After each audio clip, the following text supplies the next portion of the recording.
Okay, thanks everyone. Thanks for coming, and thanks to the organisers. And it's great to be at an event organised by a collective. Okay, so I'm going to speak very briefly then about capitalism and consciousness.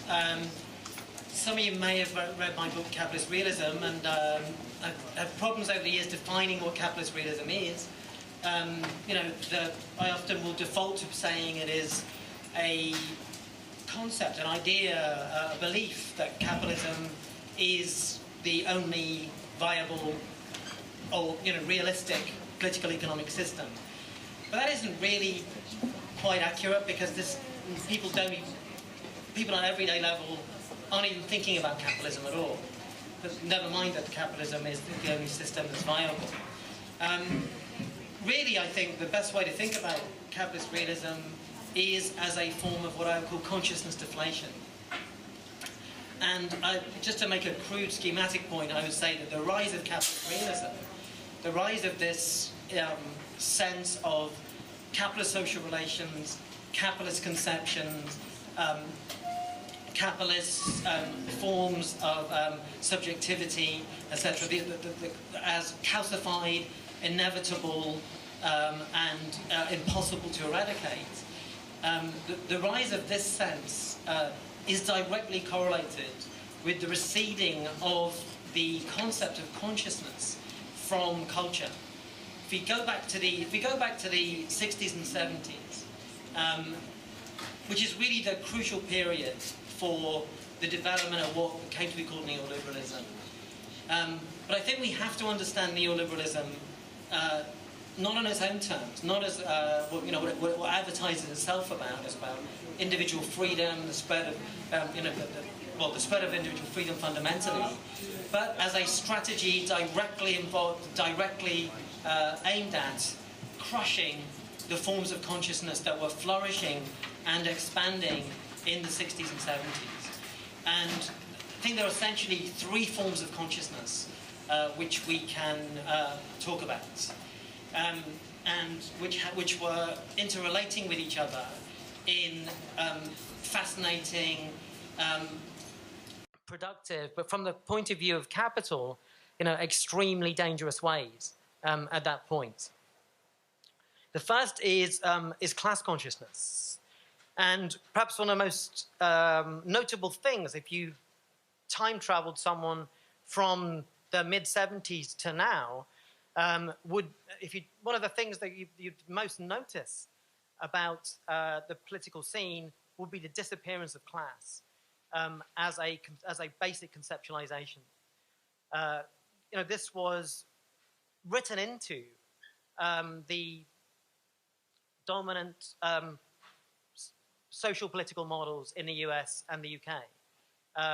The social democracy in the UK and the rest of Europe was really a form of concordat between labour and capital, which assumed that there were these different class interests and they had to be reconciled in some way.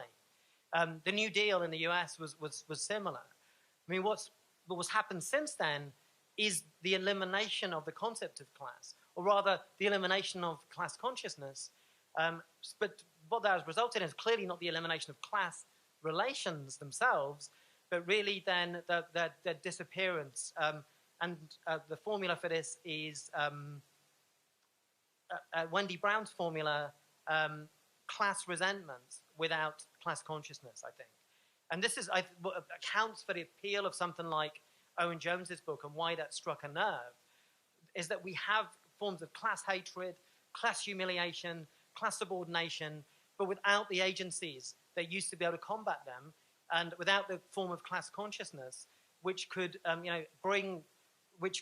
expose those forms of humiliation, subordination, and counter them. These agencies were widespread in up until the 70s. Trade unions would be the most obvious, but there are all kinds of other agencies and all kinds of other forms of socialization, such as working class self-education. I mean, one of the things that we can say that's happened in the meantime, the commodification of education can really partly be, and the spread of education, the spread of HE can be partly seen as an attempt to commodify and subjugate working class self-education, which was really growing up until the 70s. So the first thing then is class consciousness, the disappearance of class consciousness. And neoliberalism was, I think, fundamentally organized around crushing out class consciousness wherever it appeared, and the destruction of the carrot and stick strategy, destruction of trade, the violent, brutal destruction of trade unions, alongside also then appeals to individualism, and the result of that is desocialization.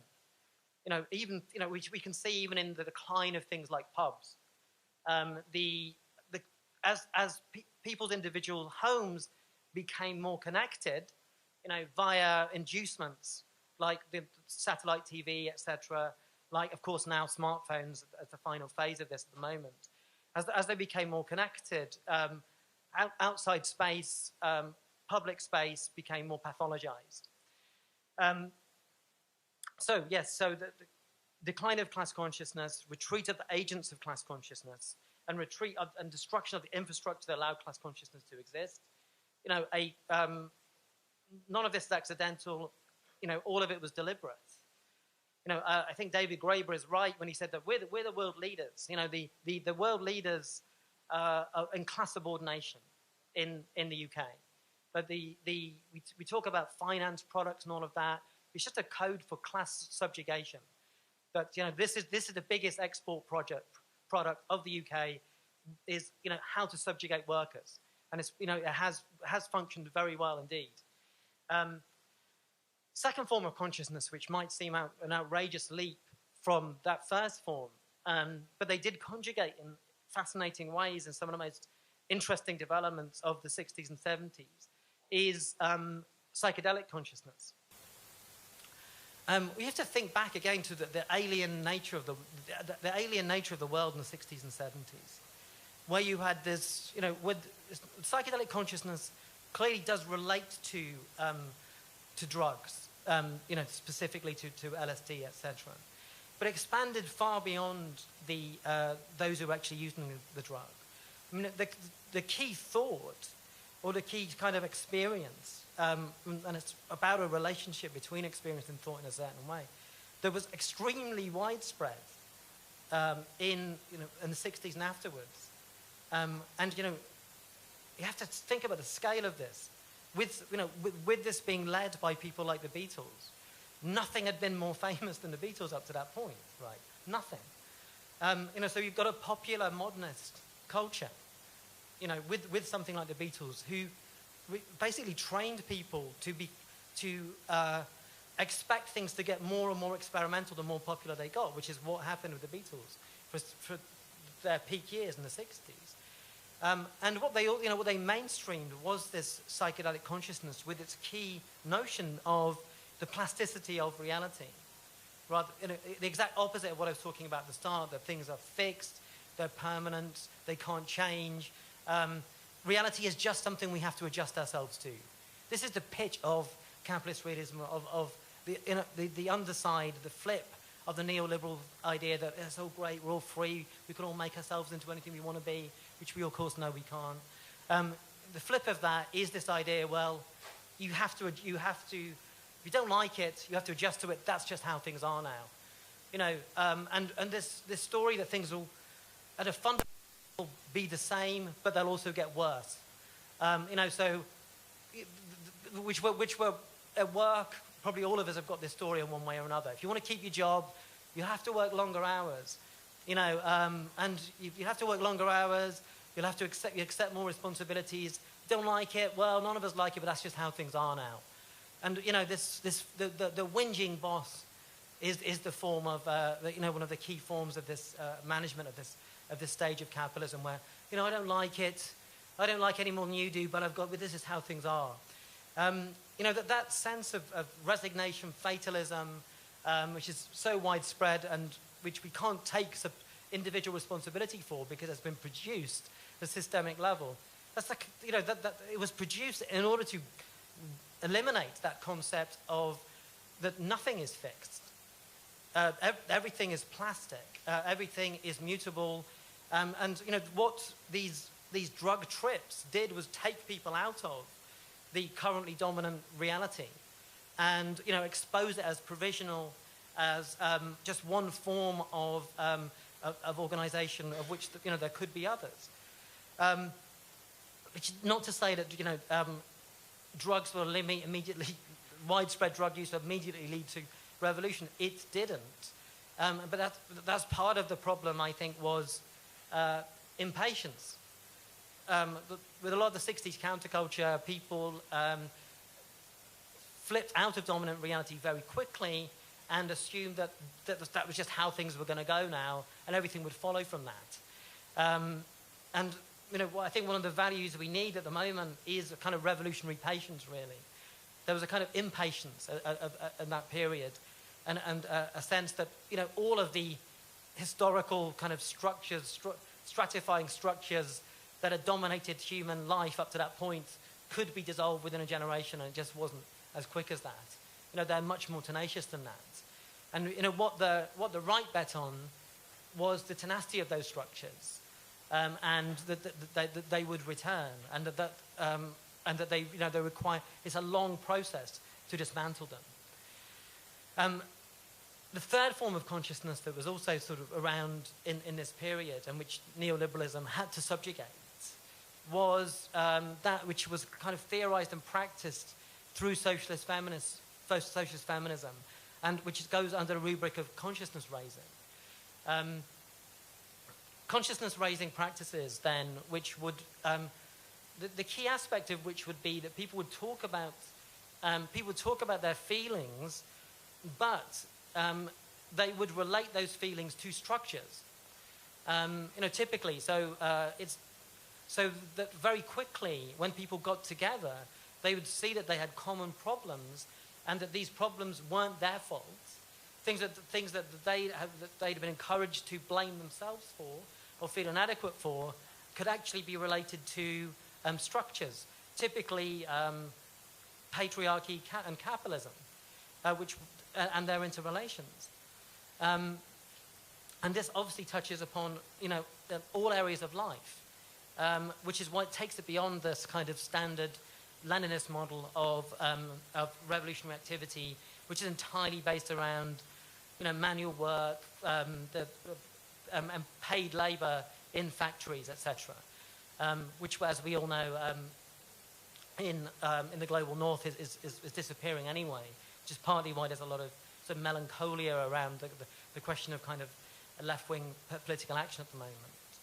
But if we take this optic, if we take the optic of consciousness raising, where, you know, the question of work becomes much more general, where it is also including domestic labor, including social reproduction, you know, anything that is involved in social reproduction, you know, which is simply the labor that is necessary in order for society to reproduce itself, which obviously goes far beyond what is, you know, the commodity. And, you know, part of the power of consciousness raising is its kind of molecular contagion, that any group of people can engage in a form of consciousness raising. You know, it doesn't, and I guess the key thing of all of the things that I talked about in terms of the issue of consciousness is the transformative power of consciousness itself. That consciousness is not then a raised consciousness. It's not simply that facts are recognized that were already there. When people develop group consciousness, when they develop class consciousness, it's not that they've passively registered something that is already true. It's that they constitute themselves as a group, which has already changed, you know, the so-called world. And so consciousness is immediately transformative, and shifts in consciousness become the basis for other kinds of transformation. Of course, and this can happen at lots of different levels. And consciousness raising is not necessarily only about encounter groups. I mean, to go back to this example from popular culture, you know, popular culture, and particularly coming out of the counterculture, was a form of consciousness raising. And, you know, that's partly why capital had to develop the strategy that it did of what I would call libidinal engineering and reality engineering. Libidinal engineering meaning, all of the machineries of PR, advertising, branding, etc., which capital wheeled out in an intensive form in the 70s and 80s, in particular. In order to close down these areas of inflated consciousness. What are they for? They're not there to. No one's convinced. Literally nobody is convinced by PR, right? You'd have to be an imbecile to believe it. However, it still serves a function. Like when we hear that upper crust is passionate about sandwiches, we know they're not. We know nobody is passionate about sandwiches, right? Nobody is fooled by it. But nevertheless, it serves this function of making us. So when upper crust isn't even worse. These sub upper crust things that you get on railway stations. It's like £6 for a baguette. So you get £6 for this baguette. Oh look, it's saying there it's nice, And all of my experience is telling you, this sandwich is dry and horrible, and every time I've had it, it is. But nevertheless, buy it anyway because it looks nice. We don't believe it, but it's still capable of, in making us doubt what we actually do know. And I think the point of consciousness raising is that we can, to have confidence in what we feel, and so that we can feel what we know and know what we feel, but we're not stuck in our feelings, that we can relate these feelings to their actual causes. I mean, one of the major ways of deflating consciousness is anxiety production. If you're anxious, that is enough to control you. That and the overload, I know Alex later is going to talk about work. The key problem that capital had, and especially raised by the counterculture, was was recruiting people back into work who had seceded from, this was the point of the counterculture. I'm not going to work, why bother? It's miserable. Who wants no more miserable Monday mornings for anybody? And what they feared was, the working class becoming hippies on a large scale. And this was a serious danger. And lots of the most interesting movements of the early 70s in places like in the US. There's all kinds of crossover there. Black power, influence of the counterculture, and trade unions with this new forms of democratic socialism. And really, it's the spectre of democratic socialism or libertarian communism that neoliberalism was organized around preventing. You could say that the key eventual moment of neoliberalism was the crushing of the Allende government in Chile. Why? Because that was everything that capital feared. Because it was no longer the kind of Soviet stereotype of a top-down Stalinist, bureaucratic, dreary monolith. What we and Simon Alex also has worked on with Nick. What in Chile, what they had was the so-called socialist internet of the cybersyn system, and a model of kind of devolved power, worker power, and workplace democracy. And there were waves of this democratic socialism throughout the US and in Europe and elsewhere also. And that is what had to be stopped. That is what had to be stopped, eliminated from even a possibility of existing. And in place of that, then, this mandatory individualism. But the individualism of neoliberalism has always to be policed.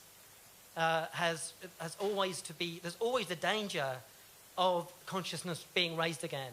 There's always the danger that when people are together, that they will do that that they will develop a collective consciousness, that they will secede from these forms of miserable, angst-ridden individualism, which is, which is the kind of our supervised condition. And I think that is where we are at the moment. That fundamentally, I think that this form of capitalist exploitation or capitalist super exploitation is no longer a commodity exploitation.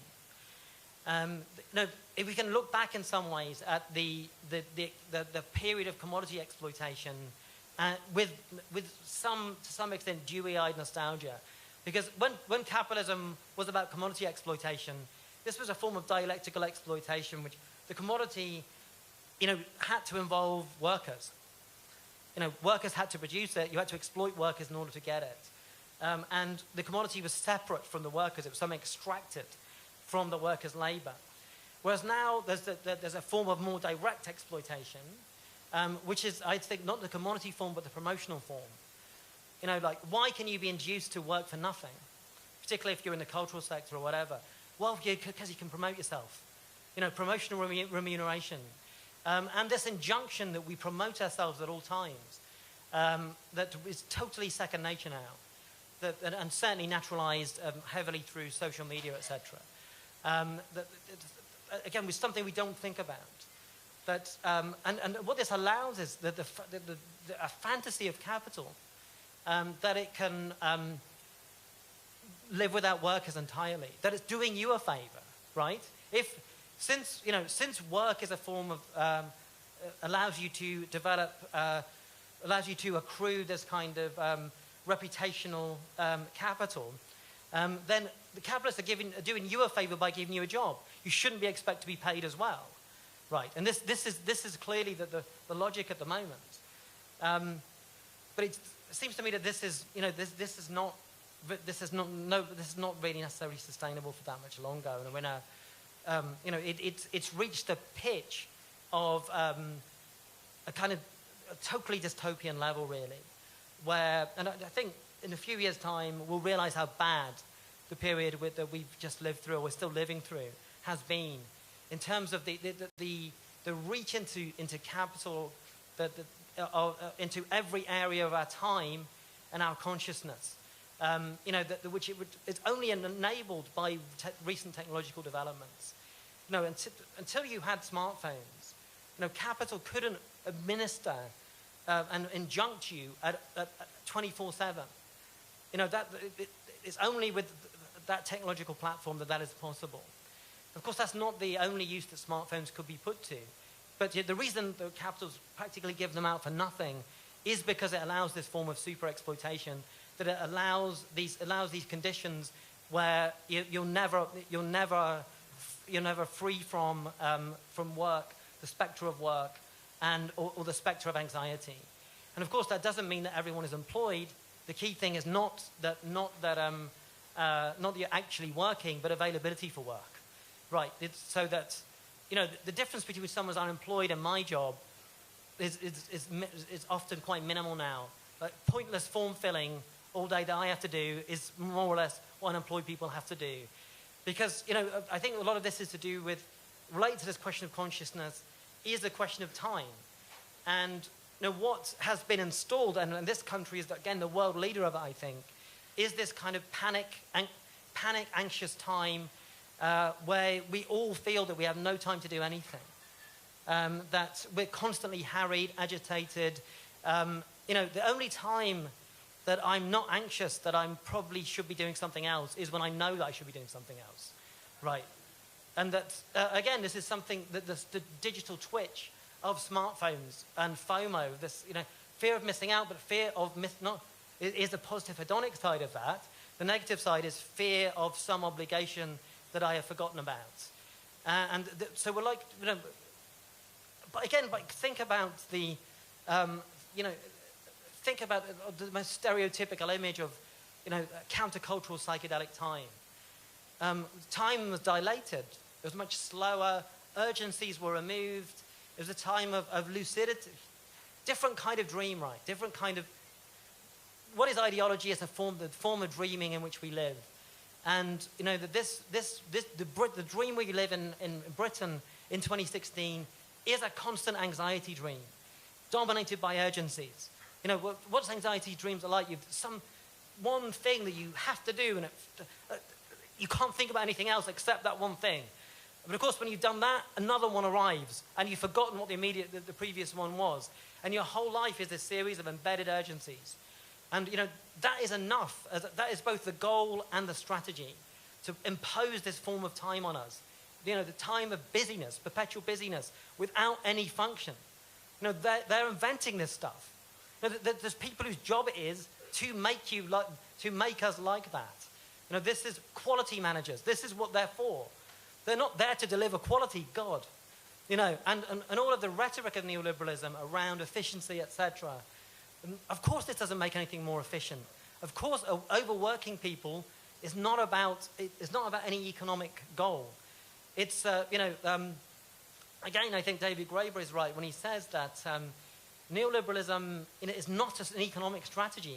In fact, it's a political strategy. It is a strategy that will always put political goals above economic ones. And the political goal of subordinating workers, and I would add of eliminating this other use of time, this open-ended, unpressured sense of time, that is the number one goal, because you know the spectre of that time is very haunting. You know, if there is somebody in the world, and this is obviously now very much the engine of the right, you know, and this is why they can organize so much against people on benefits, etc. Why can they do that? Because people hate their fucking jobs. People hate their jobs so fucking much that they'd rather be on the dole. But you know, so you have to organize a loathing around, you know, people who aren't working, and so the possibility of a life beyond this miserable, angst-ridden, anxiety dream drudgery is not anywhere. And like, we've come as close. They've done really well. We've come as close as possible, I think, in Britain in the 21st century to eliminating that possibility as any society has ever come, really. But that's the bad news. Good news is I think this it's all breaking down, and we can see the symptoms of that breakdown all around us, really. That all certainties are off, for you know, and for good and bad. I mean, the centre has disappeared. You know, Blairites have yet to receive this news, and that's partly why they're in such utter fucking panic, because you know they sort of know at some level that the centre ground that they've posited as eternal, and which all of their careerist orientation is based around, that has collapsed now, and it's never going to come back.